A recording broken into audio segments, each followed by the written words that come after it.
Okay, now you can hear me too. We're switching to English for this one. Sorry about that. I want to remind you that there's simultaneous translation available for you. If you want some headphones, you can pick them up at that other door. Anyway, thank you for being here, Cissy. It's a pleasure and an honor to talk to you. Thank you for having me. I'd like to begin. I know I throw this question around a lot, but for people in our generation, there's always a funny story behind how you ended up doing games. Because back then, it wasn't a thing.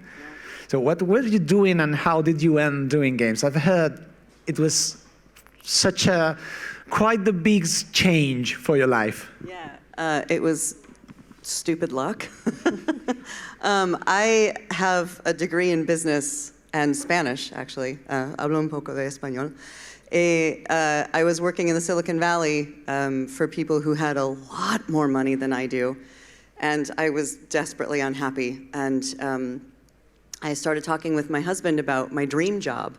And I said, I've always wanted to be a voice on The Simpsons, but nah, you probably just got to live in Hollywood. And then 2 weeks later, I heard the voice of Bart Simpson on the radio talking about voiceover and how it was this amazing job. And I started taking classes and managed to get an agent.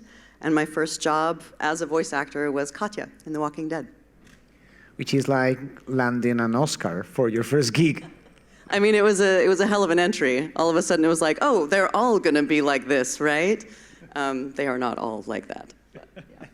So, it's usually the other way around. All the voice actors I've known started working in movies or TV shows. You started in games and then switch it to the other kind of gig. How different it is for you working for one medium or the other? Because I know it's you're sometimes staring at an empty screen and you have to imagine everything. Oh, everything. So usually, unless I'm working with out of the blue, I never get to work with my scene partner. So if I'm having a conversation, it's all in my head. So I have to imagine the person I'm talking to. I have to imagine the scene. I have to imagine, I don't know, the circumstances. And I have to hope that I have a good director. Because if you don't, it sounds real bad. But yeah, so we call it theater of the mind, voiceover, because it's usually done alone in a box by yourself. Doesn't make you even more attached to your character? I legitimately love what I do. I get these scripts that have these incredible characters, and I get the opportunity to bring them to life, and it's I can't explain just the joy, the sheer joy that it gives me to be able to do that. It's so special. But I mean, if you do a movie, say, you're talking maybe for 20 minutes. I mean, you spend a lot of time in the booth, but your actual time as the character is maybe 20 minutes on screen. And then a game is 10 hours, 15 hours. You get Unless a lot it's of time. Starfield, then it's 574 hours. But that makes you leave a lot of time with that skin. Yeah. So I guess you get to grow as the character, right? Yeah, sometimes. But the other thing is like, you could work on a game, I worked on a game called The Wolf Among Us. And it's funny how she says, is that this game called like... No, but I recorded like 40 hours. And I ended up 5 minutes in the game, right? So I also never know. It's like, I hope it's good. I hope I stay in the finished product, but you never know. You've done AAA and indie games. Mm-hmm. We've talked about the difference between movies and games, but what about the difference between indie and AAA? Are there any AAAs in the room? You might want to... How much the NDA lets you say? In my experience, indies usually have more freedom to tell story because it's not as concerned with like making all the money and being the #1 game of the year. It's how can I tell an interesting story in a way that hasn't been done? And that is like crack to me.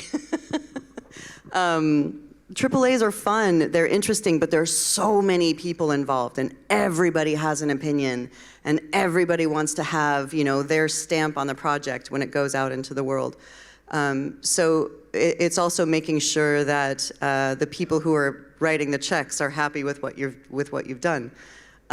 Indies, it's so much more collaboration. Usually by the time a AAA script gets to me, it's gone through legal, it's gone through rewrites, it's gone through all the things. But indie is like, we're kind of thinking of this. What do you think? And you get to work on it together. You get to talk about the character together. You get to flesh it out. It's collaboration. It's a lot more collaboration in my experience. And also, I guess you're closer to the writers, right? Yeah. Than in AAA games. You literally have the guy or the woman who created the character in the same room with you. Yeah, yeah. And oftentimes in AAAs, there are 50 people who have written, and sometimes I will get one in my session, not often. Sometimes it's just me and the director. But yes, usually in an indie, it's the writer, the game director, the voice director, and me, and it's fun. Wanted to talk about specific roles you've had. I'm leaving my favorite one for the last one, but you've worked for games such as Life is Strange, for instance. Let's talk about that one because it was a beautiful character. Yeah, Joyce Price from Life is Strange.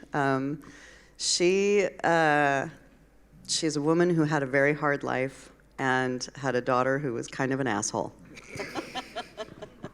But, she did the best she could to give her daughter life after tragedy, She made mistakes. She knew it, but she had love, It's a peculiar game because it's not indie and it's not AAA. It's this very rare species of AA. Or triple I, yeah. It's funny, too, because Ashley Birch plays my daughter, and she's like 5 years younger than me. So I met her at a Christmas party, and I was like, hey, I'm your mom. That's like, there was this movie, I don't remember, it was South by Southwest, I think it was Cary Grant. He had a woman playing his mother. He was older than her. Well, I mean, you can't be a woman in Hollywood and be over than 30, okay? But You've also worked in Destiny, right? yeah. Now, I guess that's an example of super big game where you're completely disconnected from the creative process. Yeah, and then I just disappeared for 5 years. So they called me back this year, and they're like, hey, Sloane's back. And I was like, what happened to her? Where's she been? And they're like, we ran out of server space, but now she's back. So it's really cool, and they had this amazing story arc for her. It was awesome. It's super fun. And I didn't know about that one, Resident Evil. Yeah. You were in Resident Evil. Resident Evil, no. No? No, Evil Dead. Evil Dead, sorry, Yeah. Evil Dead, Yeah. Evil Dead. Yeah. But I didn't know about that one. I guess it's fun doing horror games. You get to scream a lot. There's a lot of screaming. There's a lot of screaming. I don't know if you've ever had to scream for 4 hours. It's very hard. Yeah, that was fun because I've always been a fan of Evil Dead. Army of Darkness is one of my favorite movies. And so to get to go in and play Annie and then a Deadite, good stuff. Now I'm saving about 10 minutes for the next one. Let's talk about Firewatch. Funny thing about Firewatch is that it was released back at the bit of a personal story, sorry guys. It was released when my older daughter was born, so I didn't play the game back then. I played it literally 2 months ago. So it's super fresh for me. Now I'm all news. Welcome. How's that one? Because I'm not sure if that's true, but I feel that listening to your performance, that you must have had a lot of creative input on that one. That one was really special. So I had worked with Sean Vanneman on The Walking Dead, and I saw him at a party for The Walking Dead, and he was like, I'm writing a game with a female protagonist. Do you want to work on it? And I was like, yes. Does anybody say no? Yes. And then I didn't hear from him for 2 years. And I was like, oh God, I've been recast. They found someone else. It's over. I'm an actor. We're crazy. But then, they started sending the scripts. They got their Henry.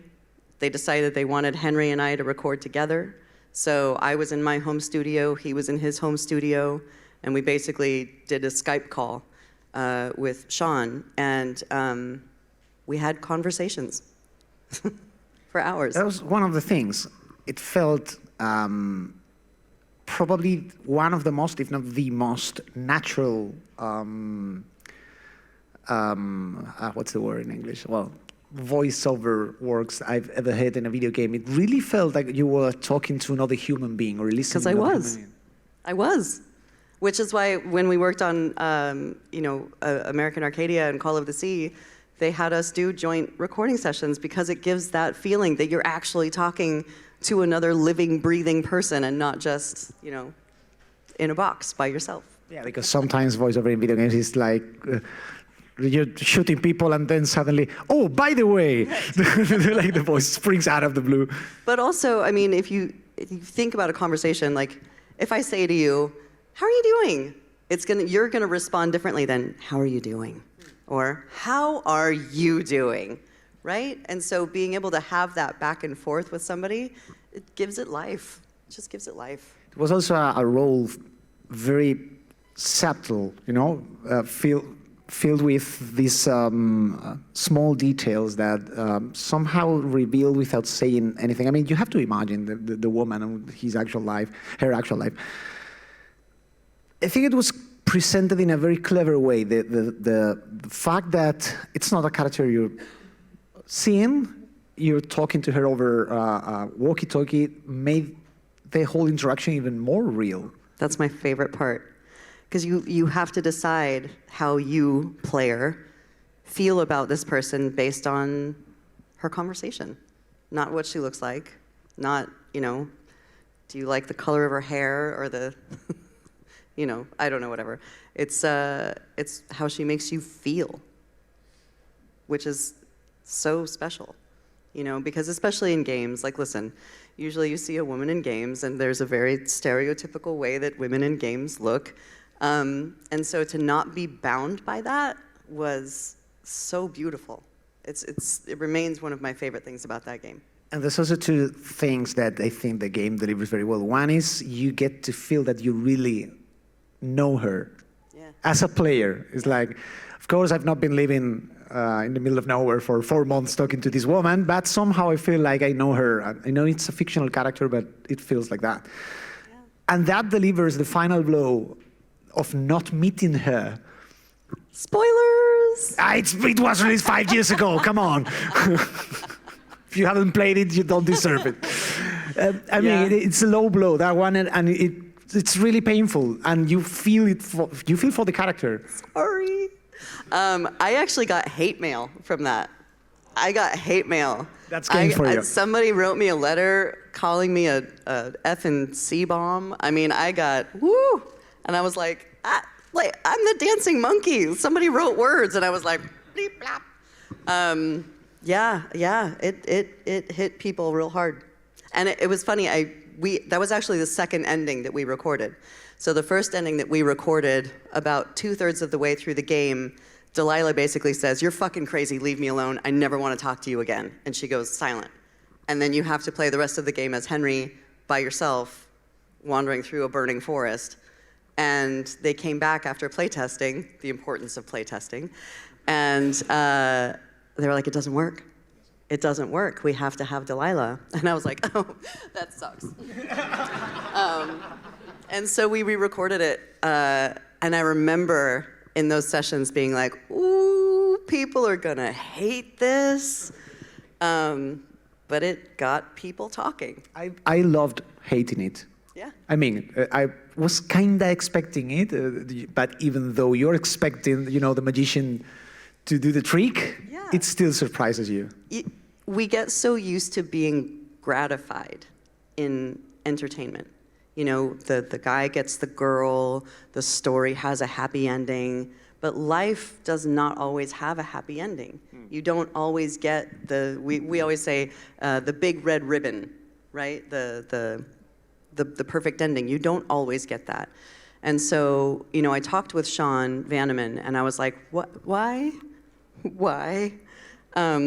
And he said, in his mind, he was thinking of, back in the 80s, for those of you who were born before, then lived in the 80s, you would go to summer camp, and you would meet friends at summer camp, and you would say that you're going to be the best of friends forever, and you exchanged home addresses so that you could write letters, and by God, you were going to be friends for life. and you never talk to them again. Spoiler, it never happened. Never. And he was like, I just wanted to capture that perfect moment, you know, where you meet this person at a time in your life and they change the course of life that you were on and you never see them again. Thing is that it's sad, but at the same time, when the credits stop rolling, you look back and say, it couldn't be anything else. I tend to agree, but I'm a little biased. Anyway, moving on, I wanted to also mention another character of yours that's a favorite of mine, because if I don't ask you about this one, my niece is going to kill me. Oh, God. Let's talk about The Old House. The Owl House, yay! One of my favorite shows of the last 5 years. It's a great show. It Even is. if I wasn't on the show, I would watch the show. It's a great show. I got my little, my staff on it. That's cool. I don't know if you can see, if you care. How many here have watched The Owl House? Anybody? Okay, so there's some of you, you know. The rest of you leave, you've go got watch some it. homework to do when you get back. It's such a good show. It's really sweet and fun without, we were just talking about this at lunch, it doesn't condescend. I don't know if that makes sense to everybody here, but it treats you like you're actually a person who cares about a story instead of being like, hello, children, today we're going to talk about friendship, you know? It's just fun and funny and interesting and inclusive, and the main character is Latina and neurodiverse and queer, and it's so fun. It's so fun. And your character is surprisingly deep. See, I'm not doing any spoilers about this one. Your character is surprisingly deep. Yeah. For a kid's show. I mean, I watch it because I've got the mentality of a 12 years old. He watches it because it's his kid's show, right? Not for himself.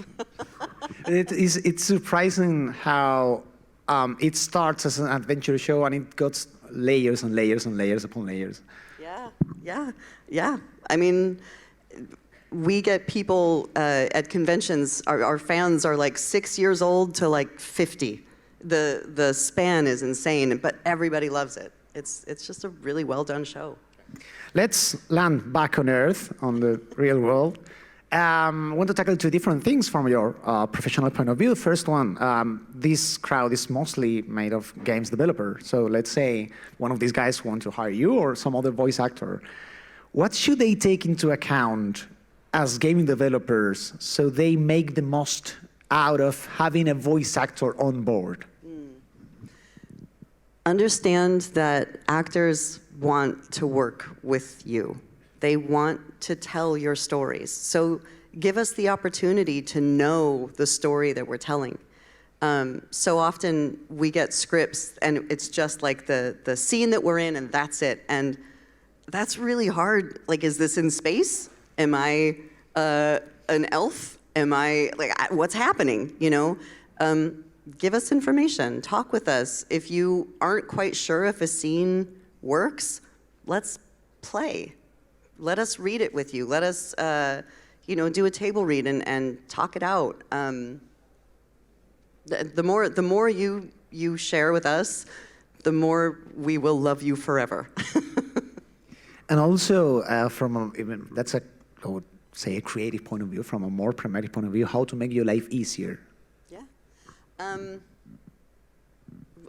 don't understand the question. Yeah, that gives you creative input that makes the game better. But how to make your job as an actress easier? Oh, same answer. Same answer. Give me information. Just give me information. I mean, the more I know, the better I can be. And also, like, you know, if you need somebody, ask. Voiceover is a very small community. We all know each other. And we all love it when our friends work. So ask. It's also, without going into details, surprisingly cheaper. Cheaper than people expect. Yeah. Roger Clark, who made Red Dead Redemption 2, came here a few years ago. Yeah. I kept in touch with the guy. I even hired him for a couple of short gigs. And it was, everyone was treating him like this superstar. And the guy was super down to earth. It's just a normal actor. He's open for hire. You can just call him and hire him. And it's like lots of people don't hire an American voice actor or actress because they think it's unattainable. No, it's so easy. It's like, hey, actor, want to be in my thing? Yes, please. We like working. And honestly, most of us, if you're on social media, reach out to us on social media. If you know who you want to work with, find their website. Sometimes they'll have an email. Just reach out. I mean, just reach out. The worst they can say is no. And the best they'll say is like, heck yeah, let's do this. Also, if you are interested in working with union actors out of the United States, the union, SAG-AFTRA, is putting together an indie program right now that is tiered. So if you have a budget from like 5 million to 20 million, it's so much. And if it's 1 million to 5 million, it's less. And 250 to 1, it's less. And 250 and under, blah, blah, blah. Like we really want to work on good projects and fun projects. And money is not the issue, honestly, for most of us. So. And asking about professional advice, let's look at the other side of the ale. Young people who want to be voice actors. Yes. Let's give them some tips and advice. So I will say first off, I don't know how it works in Spain to be a voice actor. America's got its own thing. The number one thing is learn acting. I know that sounds so stupid, but the number of people that come up to me and say, oh, everyone just tells me I have a great voice, so I'm just going to do voiceover. It's a little harder than that. It's not just talking. Learn how to act, because I have to convey, I have to give you a scene without facial expressions or body language. And I learned how to do that in an acting class. So learn how to act.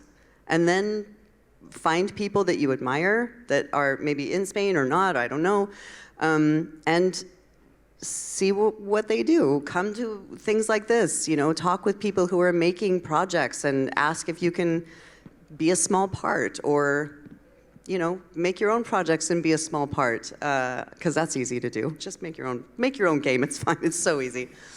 Yeah, just act. Back to your latest projects. Tatiana's been here talking about American Arcadia. You've been in the game.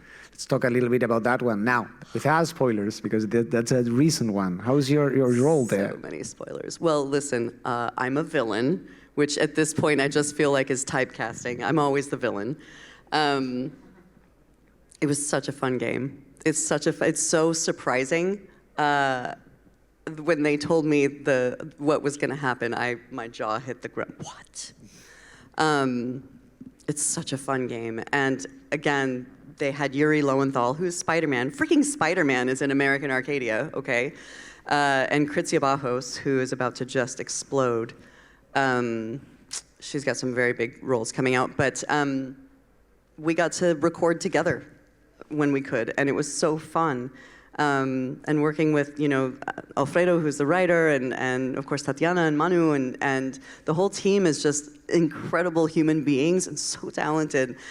And getting to play, we would come and we would play, and it's not work, it's fun. That was my next question, do you usually play video games? Oh no, I'm a terrible gamer. I didn't ask if you're good, if you play. Because I've known several voice actors who were also super hardcore gamers. For some others, it was like, I admire what you're doing and the whole trade, but I don't know where I should even take the controller from. I like mobile games because I have 2 kids, so I don't have a ton of time at home. That sounds familiar. Yeah, and I don't want to be playing like Doom and have my kids walk in and have nightmares for years.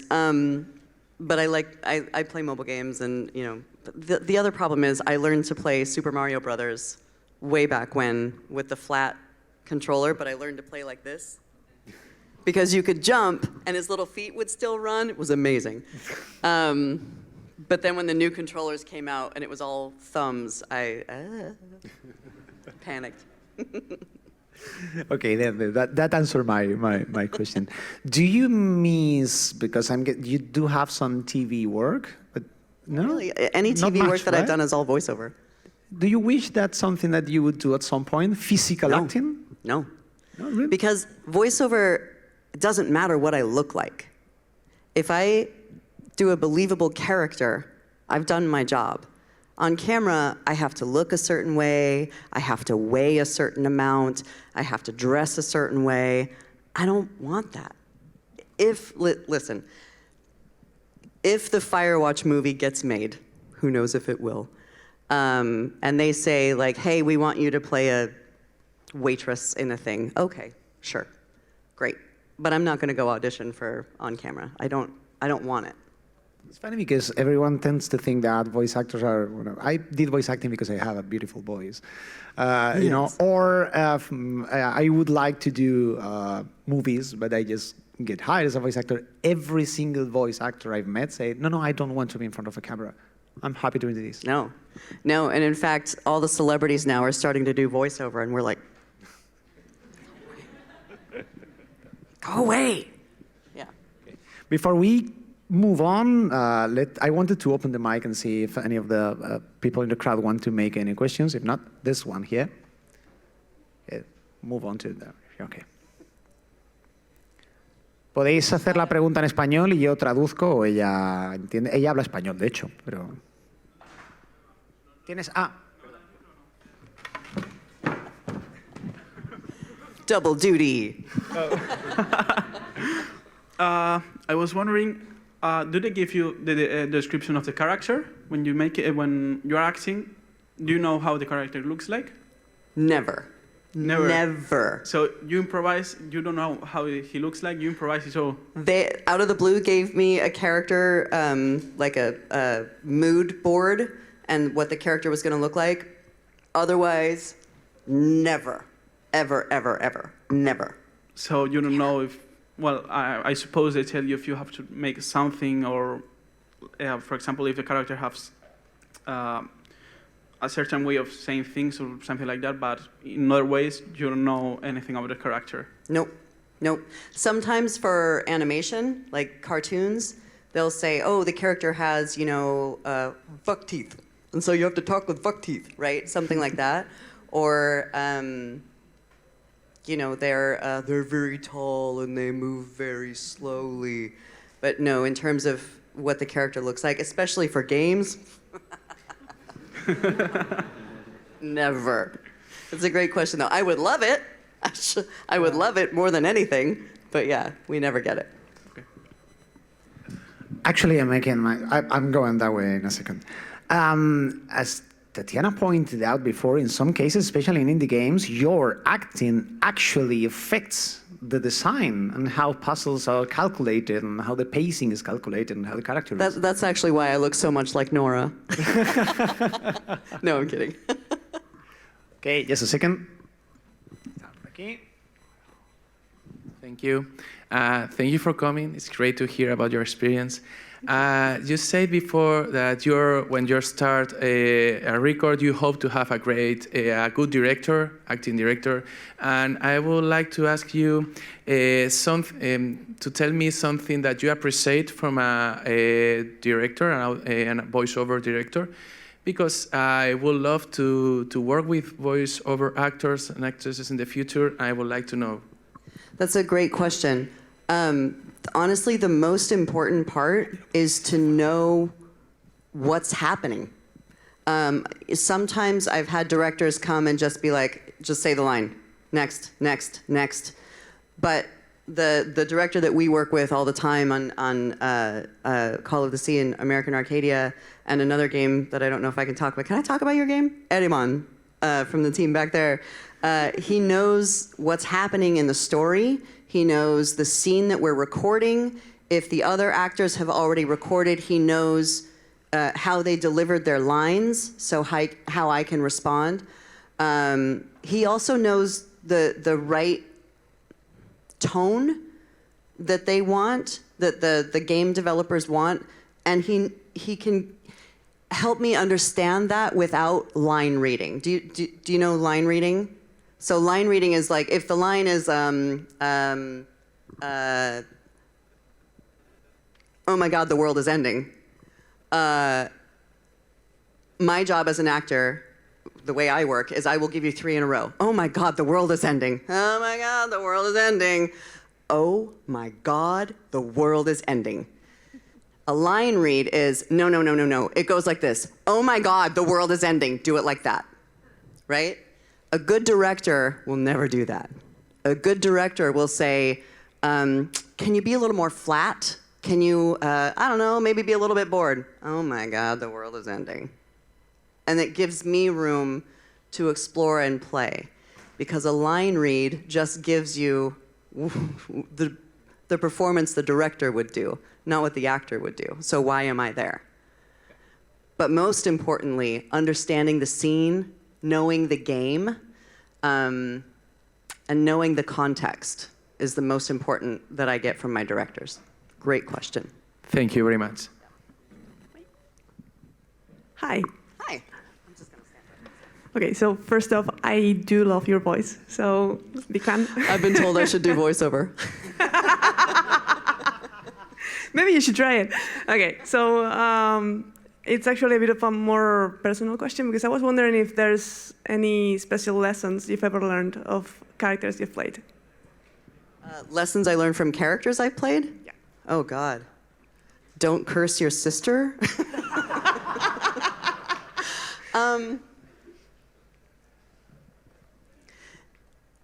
You know, it's funny.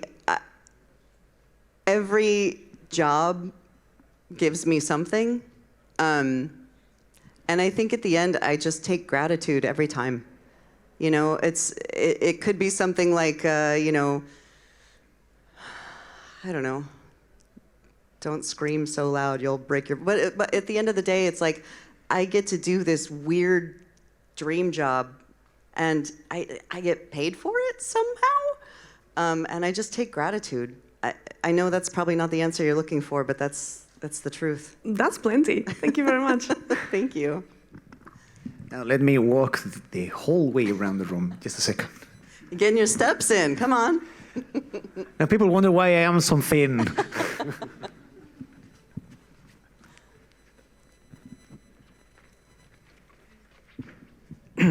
Hello, Cissy. Thank you for being here.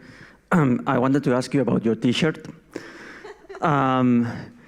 Did you see any change on how female characters are being designed since when you started from now? Yes. And it's glorious. And it's interesting. I wear this shirt kind of as a joke, but also what I love is that we went from damsel in distress, you know, save the princess, your princess is in another castle, all the way to like strong female character and she can do no wrong and she doesn't need saving and, you know, and I feel like we're starting to find the gray because everybody is a little bit of both. Humans are messy. We're messy. We're not helpless and we're not warriors. Most of us. Is anybody here a warrior? I'm not a warrior. But we're starting to let women be all of it, which is so fun to play.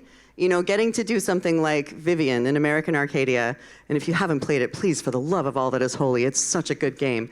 She's so messy, and it's so much fun, because she's not bad for the sake of being bad. She actually thinks she's doing right. And I think that's what makes characters impossible to look away from. Right? And so, yeah, strong female character, ha ha ha. Like, it's my stereotypical game shirt. But women are getting so much more. And everybody's getting so much more. You know, guys aren't just like the Nathan Drakes and the, you know, strapping soldiers. Guys are getting to play messy characters too. And I'm here for all of it. I love it. Great question, thank you. Thanks for coming, first of all. I wanted to ask you about the absolute in Baldur's Gate 3. I don't know if you are going to talk after about it, because okay. I don't want to spoil anything, so I will ask how did you approach such a, I'm going to say strange character. She's strange. They're strange. It's Yeah. strange. Yeah. And I mean, before you said that they don't give you any information, but you could have set, because there is already information on the board game and such, and the lore and things like that. How did you prepare for such a unique character? I don't want to spoil anything. It's so easy to spoil everything with Baldur's Gate 3. So, and what did you learn when you work in such kind of characters that are more supernatural and different and strange and unique and things like that? That was such a crazy thing. So a good friend of mine is the cinematic director at Larian. I worked with him at Telltale. I worked with him on Wolf Among Us, or The Wolf Among Us, and we've been friends ever since. And he called me, and we have this ongoing joke, especially after Firewatch, that I tend to play a disembodied voice. So I'm just a voice on a radio. You never see my body. And he was like, hey, I got a disembodied voice for you. And I was like, I'm in. And then he started telling me a little bit more about it. But he never told me, if you haven't played Baldur's Gate yet, please close your ears. He never told me the final thing. Okay, I'm done. But he was like, big, imposing, cannot deny voice. And it has to be commanding. And so I was like, fuck it, let's do this. And we just went for it. And then he was like, I'm gonna need some big laughs, like the evil, like, you know, a lot of those. And just watching his joy every time I did one of those, I knew I was on the right path, and we just kept going. And then I learned about all of the things that I get to do in that game, and I will not spoil a thing, so go play it. Thank you. Next question is... Hi. Hi. So my question, in a nutshell, is being a voice actress difficult, like the industry? Because my parents have always said that becoming an actress, like a camera actress, it's really difficult, you know, to become a successful one. So when it comes to a voice actress, like, how does the industry work? Any day I don't work is a day I don't get paid. I went into labor in a recording session with my first child, and 2 weeks later, I was back at work. I think about work all the time. I am auditioning. I was auditioning until 3 o'clock in the morning last night. Even though I've done all of these amazing games and I've been part of some really phenomenal things, I still have to audition. Everybody has to. It is hard in that sense. It is hard in that it is constantly hustling, constantly working for the next job. It's not digging ditches. You know what I mean? It's not like physically like, oh God, it's so hard. But it's a lot of effort, I guess, if that makes sense. It's also, it's a job where we constantly have to spend money to stay in the game. So we have to do demos, we have to take acting classes, we have to do our website, we have to come to events and do that stuff out of our own pocket. No one's paying us to do it. And that's fine, it's part of the job, I love it. But it's just knowing all of this. So anytime people ask me, like, people say, I have a great voice and I want to be a voice actor, how do I do it? I always start with, it's never overnight and it's never cheap. So know that and go forth. Okay, thank you. Great question. You just described the life of a freelance. There's this joke in Spanish that says, if you want to never fall ill, become a freelancer. Yeah. You'll never be bedridden for the whole of your life. Nope. Anyway, we've got time for one final question, if there's any. Any hands anyway? I'm very short-sighted, so okay, thank you. I really appreciate being here in the front row. So this one is a quick one. So Okay. Out of every character you have voiced over, which one has Don't make been me your do it. Don't make me do favorite? it. No! No! I can't. It's Sophie's choice. They're all... There's so many good ones. I mean, truly, it's like I said earlier, every single role, I take something with me, and I can't pick a favorite. I can't. There's no way. And also Call of the Sea in American Arcadia and Erebon, because they're here. Thank you, though. Yeah. Okay, Cissy, thank you very much for your time. It's been a Thank pleasure you. talking to you. Please put your hand together for our guest, Cissy Jones. Thank you for this amazing event. And as you have learned, she's for hire, and she'll be around for a while today. So just grab her and talk to her about your projects. Thank you, guys. Thank you for being here. Thank you.